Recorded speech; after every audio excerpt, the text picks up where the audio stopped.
Bonjour, je suis Guillaume Legrand, créateur et directeur de l'enseigne Corespa. Bienvenue sur mon podcast consacré aux personal trainers et coachs sportifs qui désirent entreprendre dans le fitness avec succès, se développer sereinement, performer durablement et vivre confortablement de leur passion. Vous pouvez également me retrouver sur ma chaîne YouTube et sur mon site internet Corespa Academy. Vous êtes prêts ? C'est parti ! Bonjour à chacune, bonjour à chacun. Aujourd'hui, on va parler mindset. L'objectif, c'est agir pour réussir. Et on va voir comment débloquer le potentiel de votre mindset et de votre stratégie.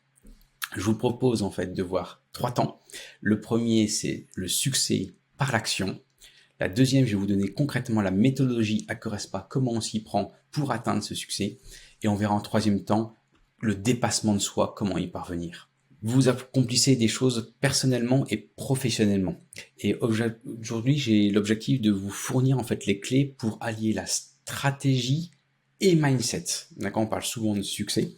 Succès égale de la stratégie, du mindset et un certain temps pour avoir et voir ce résultat arriver. Aujourd'hui, je suis là pour vous révéler en fait ce que vous avez tous en vous pour réussir. Parce que je suis convaincu que vous l'avez déjà en vous, mais par contre, il faut le mettre en valeur. Il faut vraiment que ça sorte de vous pour pouvoir gagner en confiance, peut-être, pour pouvoir avancer et avoir du résultat sur du long terme.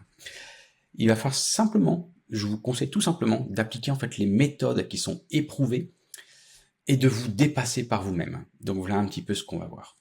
Le premier, c'est le succès par l'action. En fait, l'importance d'avoir une action rapide et décisive pour passer des caps dans son business. D'accord ? Donc, je vous ai donné rapide et décisif. Donc, voilà un petit peu les deux mots qui sont un peu clés. Dans le monde en fait du fitness et de l'entrepreneuriat, le succès ne s'attarde pas en fait à la porte de ceux qui hésitent. Et c'est ça qui est difficile, parce que si vous n'avez pas confiance en vous ou qui hésitez, c'est difficile, entre guillemets, d'avancer.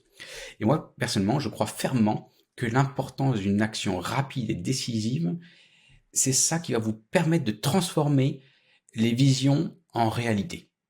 Très concrètement, de passer d'une stratégie à une action et avoir du résultat. Chez Corespa, on incite nos entrepreneurs, nos managers de salle à agir et exécuter vite. Alors, j'ai pas dit de bâcler les choses, mais de savoir passer à l'action. Donc, il faut pas confondre, j'ai pas dit de passer de manière précipitée, mais avoir la confiance qu'on va donner à nos actions par une préparation qui est solide. Donc, si on a bien préparé le terrain et d'où la stratégie, après, il faut passer à l'action. Et on se donne des deadlines pour avancer. L'industrie de la forme de la santé est dynamique, ça vous le savez, elle évolue très très vite, mais elle évolue de plus en plus vite. Et dans ce contexte, en fait, la capacité à prendre des décisions rapides et à passer massivement à l'action, pour moi, est cruciale. Et je vois trop de personnes, trop de coachs, trop de managers de clubs qui ne passent pas à l'action, ou pas assez vite. Je veux dire pas assez vite, des fois ils ont déjà vraiment un temps de retard, et ce qu'ils veulent passer à l'action, il fallait le passer il y a 3-4 mois et c'est déjà terminé. Moi, ce que je vous conseille, ne laissez pas la peur de l'échec vous paralyser. Parce que je suis quasiment sûr, moi je l'analyse de cette manière-là, très souvent, c'est des peurs. Et si c'est pas des peurs, c'est des croyances limitantes. Chaque action est une étape vers le succès. Et moi je suis certain, on me demande très souvent de définir le succès en disant c'est quoi, etc. Là je vous l'ai défini, c'est quoi le succès. Parce qu'après chacun aussi son succès par rapport à ce qu'il veut atteindre. Et du succès n'est pas forcément que financier. D'accord ? Donc vous pouvez avoir, c'est pour ça que je vous ai commencé cette intro avec des objectifs personnels et professionnel, ça va être du temps de travail, et si vous êtes solopreneur en moins parce que vous travaillez trop, ça va être du temps en plus accordé typiquement à votre famille, ça peut être d'autres choses, à passer plus de temps à du sport, etc. Mais ça vient également par de la croissance dans votre activité. Donc retenez, avoir des décisions rapides, c'est également une occasion de vous démarquer. Ne pas confondre rapidité et précipitation. Alors, comment être sûr de ses actions et décisions, vous allez me dire? C'est la dernière question qu'une personne que j'accompagne m'a dit. Il m'a dit, Guillaume, t'es bien gentil, mais comment je peux être sûr de ces actions et de ces décisions que je vais prendre? C'est là que la méthode Corespa, que je vais vous donner juste après, peut vous aider parce qu'elle fournit en fait des outils pour bâtir une stratégie très solide et alignée sur un mindset de croissance. Et donc ça, si vous avez cette stratégie et un mindset abouti, vous allez avancer. Regardez si vous êtes doué dans votre stratégie, regardez si vous avez un mindset qui est vraiment développé, regardez où sont les forces, où sont les difficultés et faites-vous entourer par rapport à là où vous avez besoin. À Corespa, en fait, on a créé des systèmes, donc des process, qui permettent de réduire en fait les incertitudes. J'ai bien dit le mot réduire, parce que quand vous êtes entrepreneur, vous prenez des risques. Et donc, qui dit risque, dit possibilité d'échecs et d'erreurs. Oui, tout à fait. Par contre, on peut réduire ces incertitudes, on peut réduire ces risques, et on peut surtout agir avec conviction. Toujours stratégie et mindset. Typiquement, ça passe, par exemple, avec l'élaboration d'un business plan qui est robuste. Quel est votre business plan ? D'accord ? Et la mise en place de process, par exemple de gestion. N'oubliez pas que vous êtes souvent coach sportif pour ceux qui m'écoutaient, ou alors manager de salle et ancien coach. C'est très très bien la technique, c'est très très bien de savoir prendre les choses en place. Mais n'empêche que si vous voulez performer, c'est avant tout la gestion qu'il va falloir mettre en place pour performer. Donc voilà un petit peu comment on entoure nous nos entrepreneurs pour qu'ils puissent plus facilement avancer et surtout se lancer dans l'action. Je suis toujours dans mon premier thème que j'aborde aujourd'hui sur l'action, avec plus d'assurance. Deuxième petite tips pour être sûr un peu de ces actions et décisions, c'est des actions rapides et décisives. C'est aussi savoir saisir les moments où il faut pivoter, les moments où il faut s'adapter, où il faut adapter par exemple son offre, ou alors réinventer une stratégie. Donc en fait, c'est de capter le moment. Et capter le moment, c'est hyper intéressant parce que vous pouvez travailler, quand je fais mes entretiens, quand je fais mes relations avec mes managers, je regarde les choses qui sont très, très, on va dire, non discutables. Ce sont des faits, ce sont des chiffres, donc le reporting réseau, etc. Mais je pars aussi de la sensation, du ressenti, de comment les personnes qui travaillent au cœur ressentent les choses.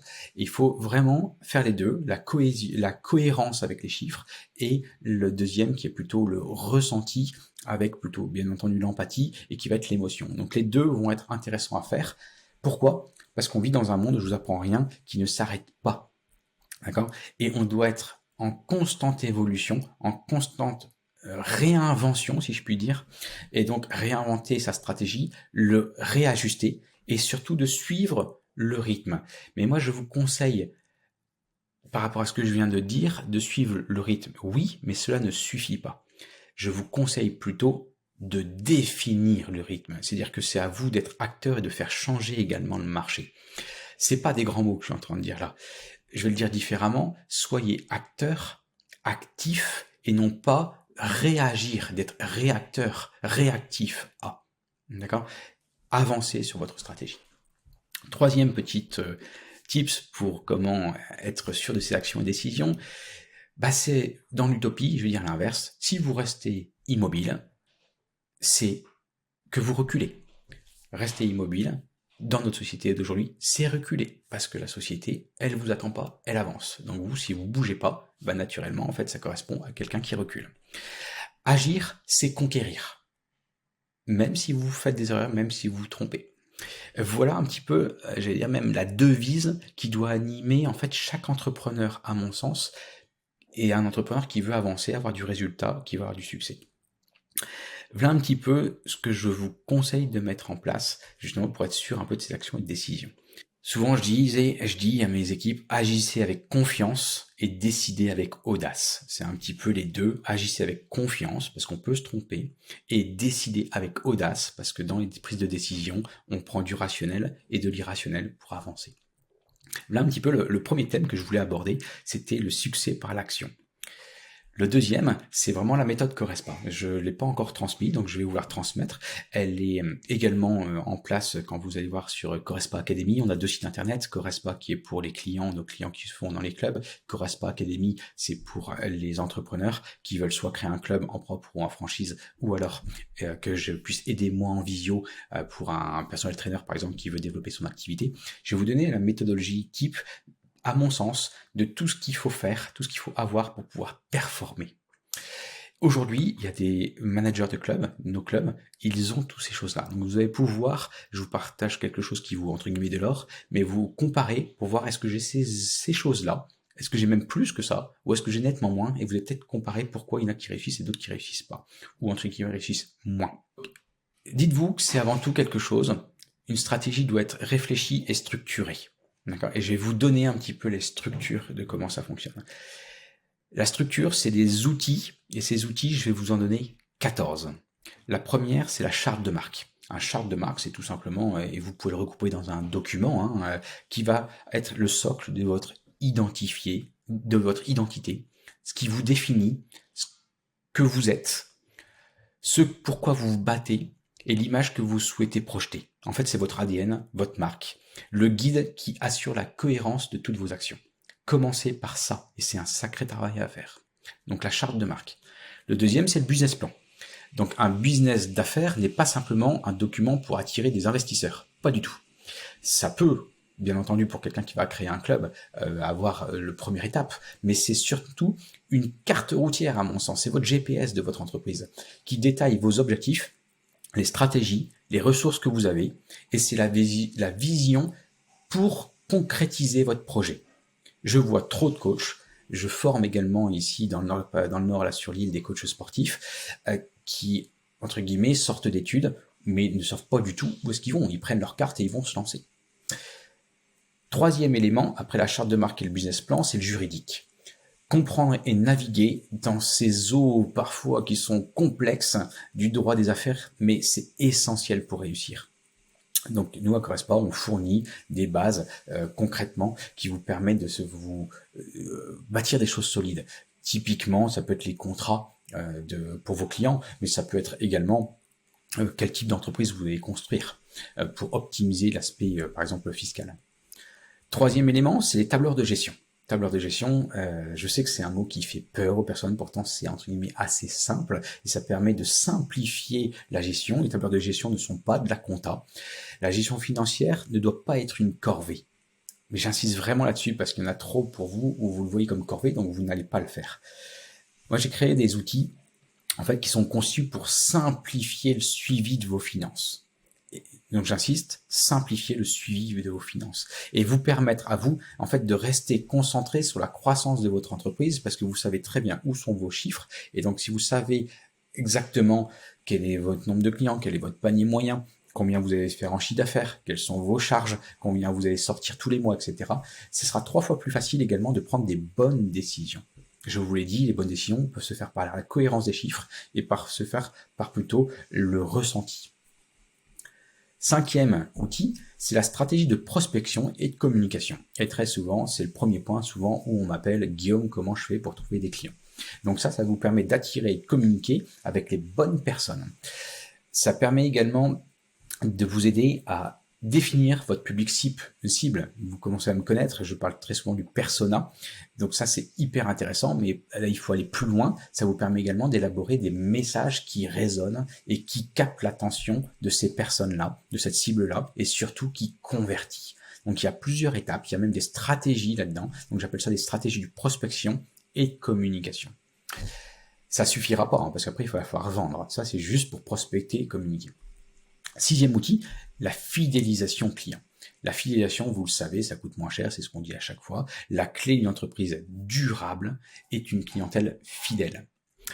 Nos stratégies à Correspa sont éprouvées, ça fait plus de 16 ans qu'on existe, pour renforcer en fait et encourager les recommandations qui permet en fait de créer un cercle vertueux de croissance, puisque vous allez jouer également, vu que les personnes restent souvent, ils ont une bonne expérience, ils peuvent en parler facilement, ils vont parrainer plus facilement, etc.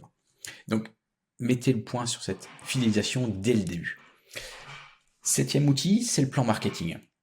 Un plan marketing efficace vous permet en fait de comprendre quand et comment et où partager vos messages. Je fais exprès de dire message parce que ça peut être photo, visuel, ça peut être des vidéos, etc.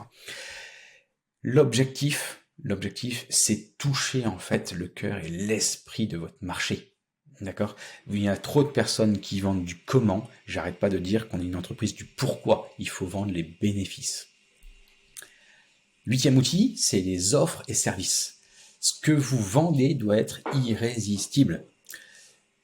À Correspa, on peut vous aider en fait à créer des offres qui vous démarquent, à répondre aux besoins spécifiques de vos clients et à renforcer votre marque si vous en avez une. 9e outil qui est indispensable, c'est bien sûr votre grille tarifaire. Fixer les bons prix, le bon pricing, comment on fait pour fixer un prix. Et ça, c'est tout un art, toute une science. Il y a des manières de faire. Notre approche, mon approche que je vous conseille dans les accompagnements business en visio, c'est de vous guider à travers toute cette nuance de tarification, parce que ça se fait pas en un clin d'œil, ça se fait pas en un claquement de doigts, et il faut comprendre ces nuances, il faut comprendre comment construire ce prix pour après qu'il soit tant rentable pour vous, bien entendu, par rapport à votre business model, tant qu'il soit bien compris sur la plus-value que vous pouvez apporter par rapport à votre clientèle.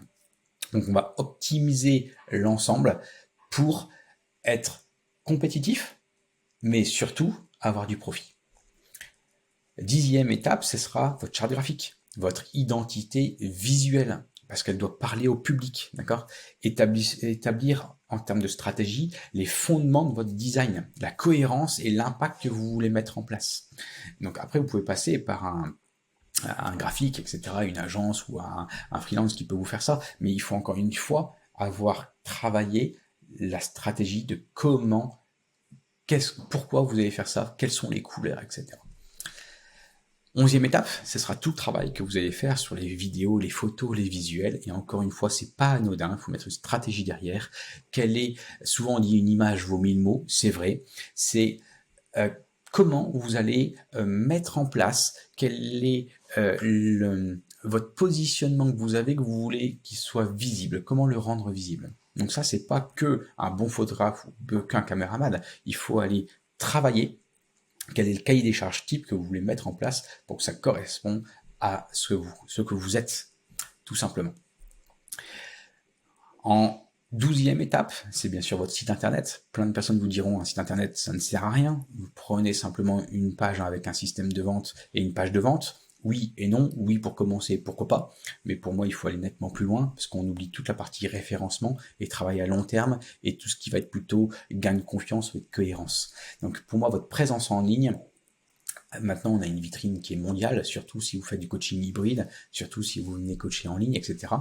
Il faut construire ce site web et construire, et encore une fois les éléments techniques avec l'appel de quelqu'un d'extérieur, mais quelle est la stratégie qui permet en fait de convertir. Parce que n'oubliez pas qu'une fois que vous avez bien prospecté et bien communiqué, il faut convertir, et on peut convertir souvent en ligne. Les personnes vous connaissent avant de vous voir à notre époque. 13e outil, les tunnels de vente. Convertir un prospect en client est tout un voyage et toute une aventure.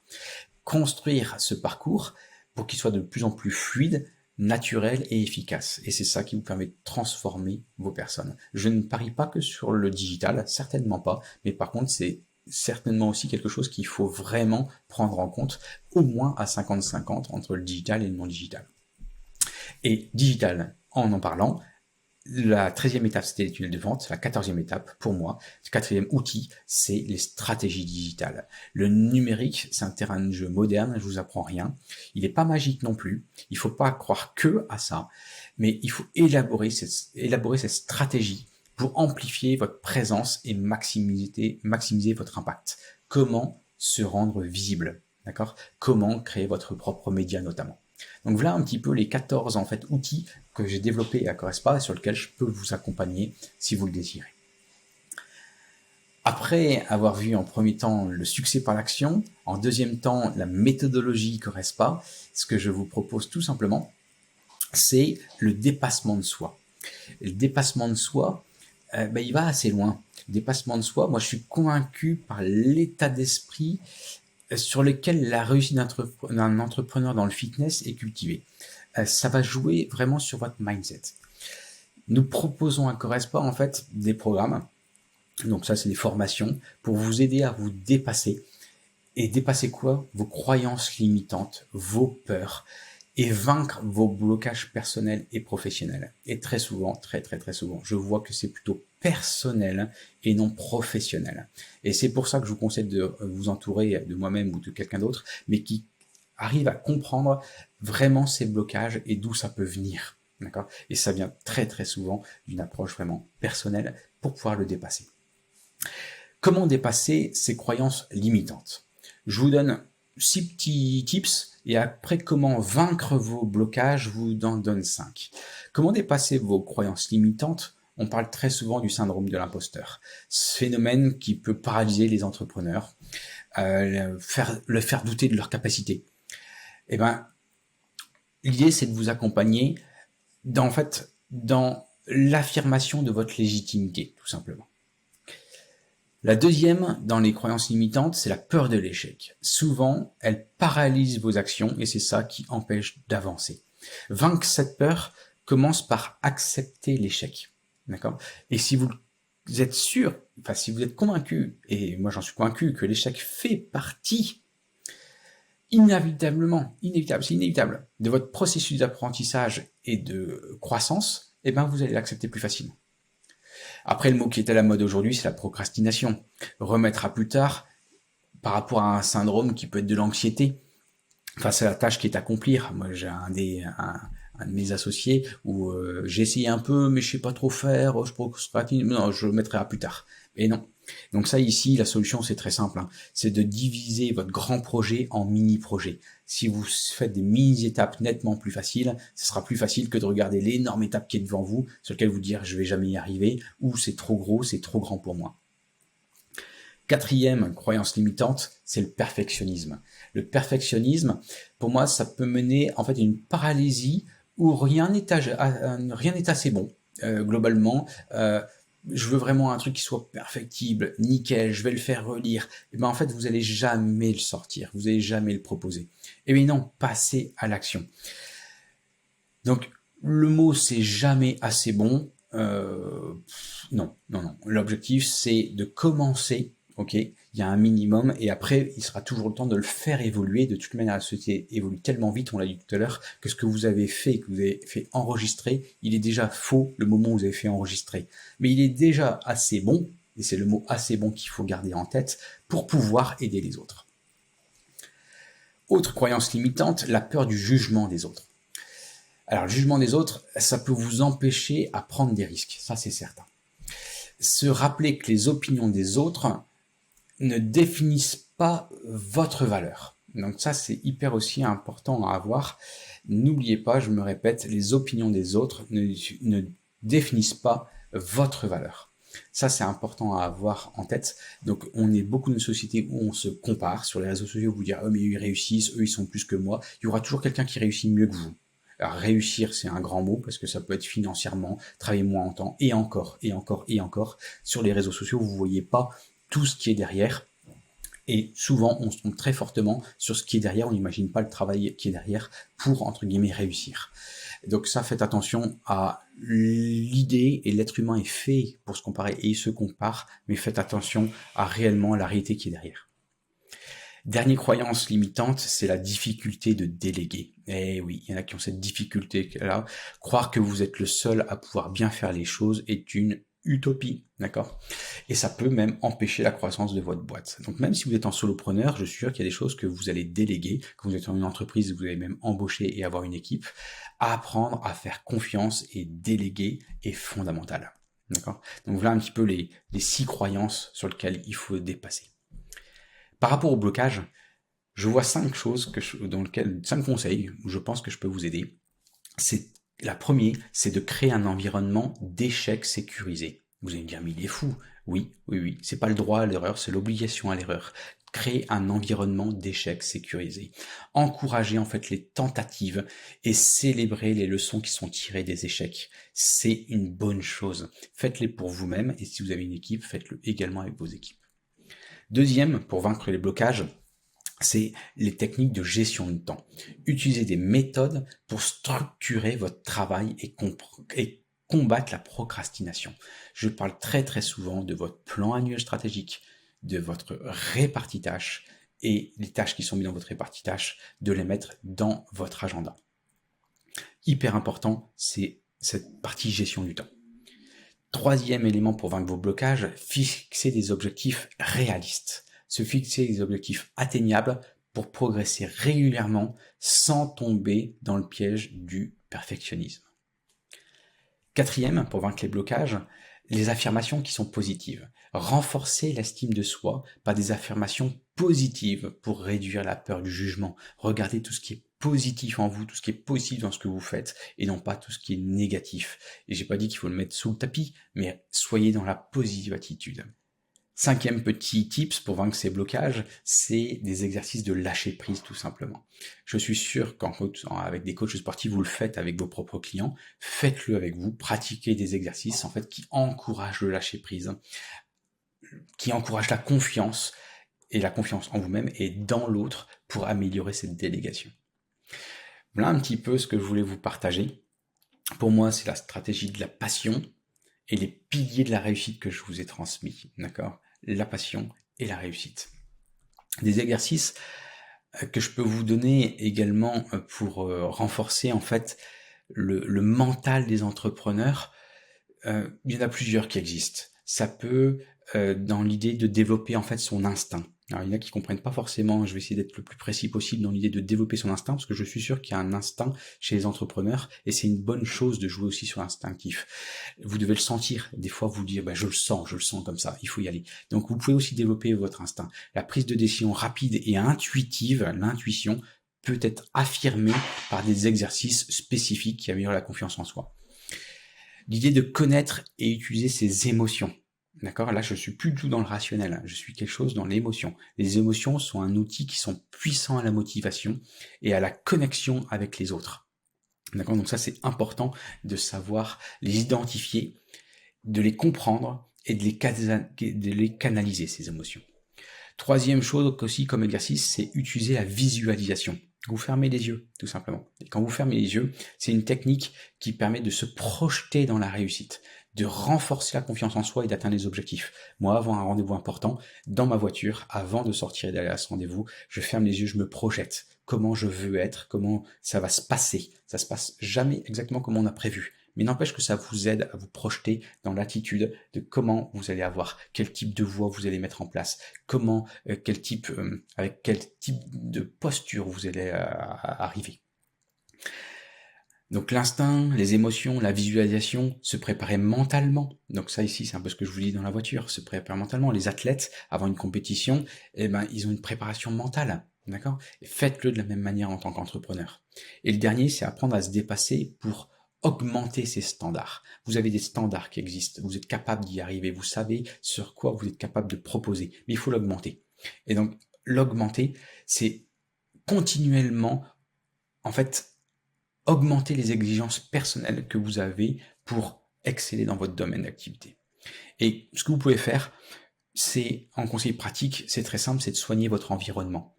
Et soigner votre environnement, moi je vois 6 solutions. Lire, donc des livres, d'accord ? Une sélection que vous pouvez avoir. Les podcasts, donc des discussions d'experts pour élargir votre perspective et vous tenir informé aussi des dernières tendances.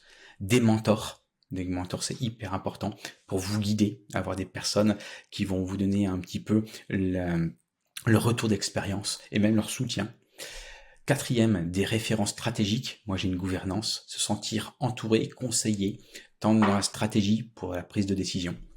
5, faire des masterminds, participer à des groupes de réflexion qui permettent de stimuler votre innovation et la créativité.